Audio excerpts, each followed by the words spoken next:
ମା ଶାରଦା ଦେବୀଙ୍କର 172ତମ ଜନ୍ମ ଉତ୍ସବ ଆମେ ଖଡ଼ିପଦାରେ ପାଳନ କଲୁ। ବିଭିନ୍ନ ଗ୍ରାମରୁ ଯେଉଁ ମା ମାନେ ଆସିଥିଲେ।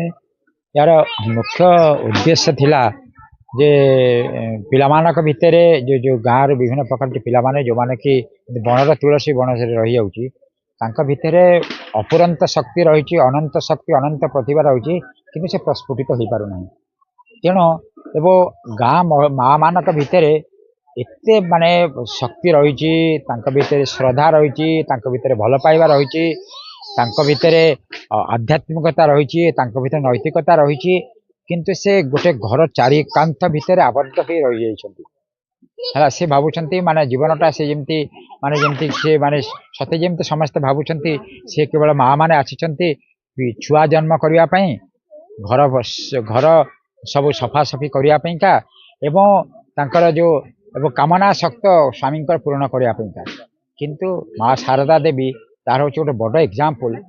ଜଣେ ସାଧାରଣ ମହିଳା ଶ୍ରୀରାମକୃଷ୍ଣଙ୍କର ଧର୍ମପତ୍ନୀ ହେବା ପରେ ଯେ ବିଶ୍ୱମାତା ଭାବରେ ପରିଣତ ହେଲେ, ଆଉ ସେ ଶ୍ରୀରାମ ମାନେ ମା ଶାରଦା ଦେବୀଙ୍କର ଜୀବନରୁ ଗୋଟେ ସାଧାରଣ ମହିଳା କେମିତି ଗୋଟେ ବିଶ୍ୱମାତା ହେଲା। ଏବଂ ସେ ତାଙ୍କର ସବୁଠାରୁ ବଡ଼ ମେସେଜ ହେଉଛି ଯେ ସାମ୍ପ୍ରତିକ ପରିସ୍ଥିତିରେ ଯେଉଁ ବର୍ତ୍ତମାନ ଘର ଭିତରେ ଯେଉଁ ବିଶୃଙ୍ଖଳା ଦେଖାଦେଇଛି, ଅଶାନ୍ତି ଦେଖାଦେଇଛି ଏବଂ ଡୋମେଷ୍ଟିକ ଭାଓଲେନ୍ସ ବି ହେଉଛି, ଯେଉଁ ମାନେ ପାରିବାରିକ ହିଂସା ମଧ୍ୟ ବଢ଼ି ଚାଲିଛି, ତାର ଏକମାତ୍ର ସେ କହୁଥିଲେ ଯେ ଗୋଟିଏ ମେସେଜ ସେ ଦେଇଥିଲେ ଯେ ହେ ମା ମାନେ, ହେ ପିଲାମାନେ, ତମେ ଯଦି ଶାନ୍ତି ପାଇବାକୁ ଇଚ୍ଛା ତବେ କ'ଣ କର ନା ତମେ ନିଜ ଦେଶ ଦେଖ, ଅନ୍ୟର ଦେଶ ଦେଖ ନାହିଁ। ସମଗ୍ର ବିଶ୍ୱ ହେଉଛି ନିଜର, କେହି ପରର ନୁହନ୍ତି। ଯଦି ଆମେ ଏହାକୁ ଜୀବନର ପ୍ରତ୍ୟେକ ଜୀବନରେ ଯଦି ମା ମାନେ, ପୁରୁଷ ଲୋକମାନେ ଏହାକୁ ଜୀବନରେ କାର୍ଯ୍ୟକାରୀ କରିପାରିବେ, ତାହେଲେ ନିଶ୍ଚିତ ଭାବରେ ଭାରତବର୍ଷ ଏକ ରାମରାଜ୍ୟ ହେବ। ଭାରତ ଏକ ବିଶ୍ୱଗୁରୁ ଥିଲା, ପୁଣି ଆଉ ସେ ବିଶ୍ୱଗୁରୁ ହେବ, ଏତେ ସନ୍ଦେହର ଅବକାଶ ନାହିଁ। ତେଣୁ ପ୍ରଥମ এই যে ଆମର 4ଟା କାର୍ଯ୍ୟକ୍ରମ ଏଠି ହେଇଥିଲା ଛୋଟ ଛୋଟ ପିଲାମାନଙ୍କର। ଗୋଟେ ହେଉଛି ଡ୍ୟାନ୍ସ କମ୍ପିଟିସନ ହେଇଥିଲା, ନୃତ୍ୟ ସଙ୍ଗୀତର ହେଇଥିଲା ଏବଂ କୁଇଜ କମ୍ପିଟିସନ ହେଇଥିଲା ଏବଂ ଶାରଦା ଦେବୀଙ୍କର ଫଟୋଚିତ୍ରର ଅଙ୍କନ ବି ହେଇଥିଲା ଏବଂ ମ୍ୟୁଜିକ ଚେୟାର ବି ହେଇଥିଲା। ମ୍ୟୁଜିକ ଚେୟାର 3 ପ୍ରକାର ହେଇଥିଲା। ଜୁନିୟର ସିନିୟର ପିଲାମାନଙ୍କର ମା ମାନେ ମଧ୍ୟ ଅତି ଆନନ୍ଦର ସହିତ ମ୍ୟୁଜିକ ଚେୟାରରେ ମଧ୍ୟ ପାର୍ଟିସିପେଟ କରିଥିଲେ। ତେଣୁ ସେ ଯେଉଁ ଜଞ୍ଜାଳ ଭିତରେ ସବୁବେଳେ ରହିଛନ୍ତି, ବାନ୍ଧି ହେଇକି ରହୁଛନ୍ତି, ସେ ଭାବୁଛନ୍ତି ଆମର ଆଉ ଜୀବନ କିଛି ନାହିଁ।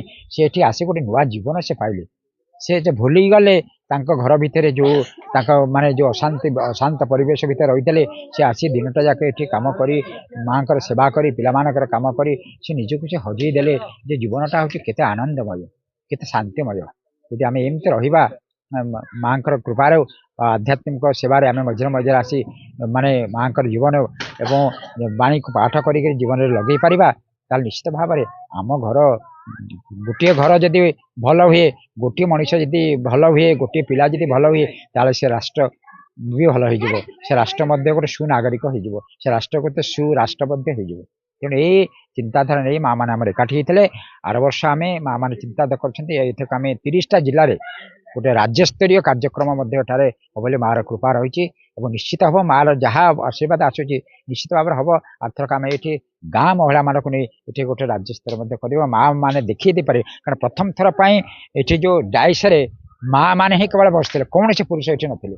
ଗାଁ ମା ମାନେ ଯେଉଁମାନେ ସେମାନଙ୍କୁ ଘରୁ ଚାରି କାନ୍ଥରେ ବାହାରି ପାରୁନଥିଲେ, ମା ମାନେ ପ୍ରଥମ ଥର ପାଇଁ ସେମାନଙ୍କର ନେତୃତ୍ୱ ଦେଖେଇ ଦେଲେ, ସେମାନଙ୍କର ପରାକାଷ୍ଠା ଦେଖେଇ ଦେଲେ, ସେମାନଙ୍କର ଲିଡରସିପ କ'ଣ ସେମାନେ ଦେଖେଇ ଦେଲେ ଯେ ଆମେ ମଧ୍ୟ ବଡ଼ ବଡ଼ ଫଙ୍କସନ କରିପାରିବୁ, କିନ୍ତୁ ଆମକୁ ସୁଯୋଗ ନାହିଁ।